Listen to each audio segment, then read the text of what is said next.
Hello বন্ধুরা, welcome to my new blog. বাজারে গিয়ে 1500 টাকার জায়গায় 1400 টাকায় দরদাম করে ইলিশটা কিনে নিলাম। বড়ই ইলিশ, বেশ 8-9টা মতন পিস হলো। ভালোভাবে একবার ধুয়ে সেটাকে নুন হলুদ মাখিয়ে আমি এটাকে 15 মিনিট রেখে দিলাম। এটা জামাই ষষ্ঠীর স্পেশাল এপিসোড। এত রান্নার মধ্যে এই ইলিশ রেসিপিটা কিন্তু আপনাদের কাজে লাগবে।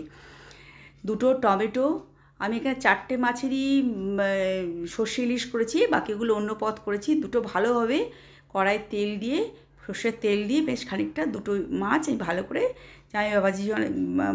জামাই বাবাজির জন্যে ভেজে রাখলাম কড়া করে। তারপরে যে মাছগুলো থাকবে সেগুলো অন্য অন্য পদ করব।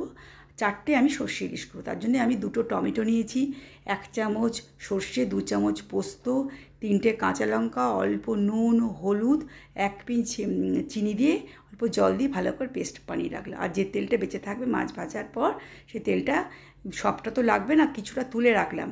এবার সেই তেলের মধ্যে বেশ খানিকটা তেলের যেটা থাকবে তার মধ্যে একটু সর্ষে দিয়ে, তেল গরম তো ছিলই, তার মধ্যে সর্ষে দিয়ে তারপরে পেস্টটা দিয়ে দিলাম। পেস্টটা দেওয়ার পর কালার হওয়ার জন্যে অল্প কাশ্মীরি মির্চ, অল্প হলুদ আর একটু লবণ ব্যালেন্সে দিলাম। আর যে মাছটা তুলে রেখেছিলাম তার মধ্যে 4 পিস দিয়ে দিলাম। বেশ খানিকটা দুপিট এপিট ওপিট করে নিলাম। তারপর যে তেলটা তুলে রেখেছিলাম সেই তেলটা দিয়ে দিলাম। কাঁচা তেলের জায়গায় এই তেলটা দিলে ভালো লাগবে, তার জন্য একটু বেশি করে তেল নিয়েছিলাম। কাঁচা লঙ্কা দিয়ে খানিকটা ঢাকা দিয়ে পরিবেশন করলাম। দারুণ জমে গেছিলো। আরও রেসিপির মধ্যে এটা অন্যতম হবে। রেসিপিটা ভালো লাগে লাইক শেয়ার সাবস্ক্রাইব করুন। ভালো থাকবেন, নমস্কার।